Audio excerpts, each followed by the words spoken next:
Down and Dirty. Tips and tricks for keeping your plane out of the shop. Starring Steve's Dirty Hands. Today, when that there shaft is a bad mother... Well, I'm talking about shaft.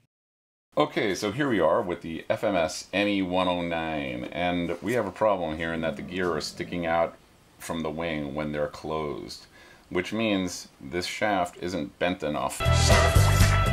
So you have to remove this baby by, first you take out the 4 screws that hold the cover on and take that off, and then you take out the 4 screws, one in each corner, that hold the gear on. And then you can remove the gear like so, if you use a little levering device down here and just pull it out. And then there are 2 set screws, one in each side, that you're going to take out of this baby with the tiny little Allen screw, right? You don't want to take them out, you just loosen them up. Okay, there's 1, there's 2. Take the gear out. Now you can see that there's a bend in the gear here. So our problem is that there's not enough of a bend. We want to bend it a tiny little bit more so that this will be down a tiny little bit more when it's closed, like this. Alright, we do that in a vise. Clamp this sucker in a vise with the thing straight. So you want to turn your gear until this looks like a straight line. That means it'll be facing the vise like this, and you're going to bend it this way. I have a tiny little baby vise here, which is just fine, so I tighten the heck out of that, and then I'm going to grasp this all the way down by the bottom and just give it a couple of good bends like this. You have to bang on it pretty much. Otherwise, it's not really going to bend. You can't give it slow pressure, you have to whack. That should do it for this one. Let's try it again. Alrighty, so now that we're rebent, you're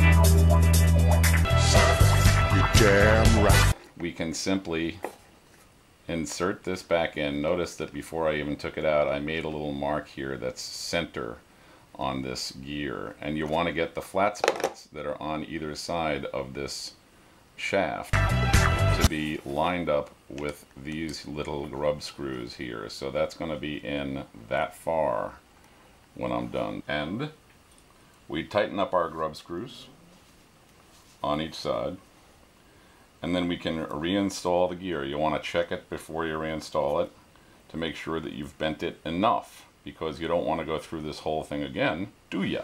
Get in there and you line it up and you hold it firmly down, and you can eyeball this way and see if these are down far enough. These little parts where you screw the cap onto, they should be down at this lower level of foam. And if they're not, you can bend it a little more and then screw everything back together. Now, as you can see here, this part is still sticking up and needs to be held down. So we can do that with some hot glue on the shaft at the back of this cover. So we put some hot glue on the back of the shaft before we put those screws on the bottom edge, and then we press this down into place where we want it, and we hold it there until the hot glue cools off. And there's the outcome. See that? Nice flat gear, just the way it should be. Steve's Dirty Hands with the FMS ME109. We'll see you on a flight line. They say this cat shaft is a bad mother.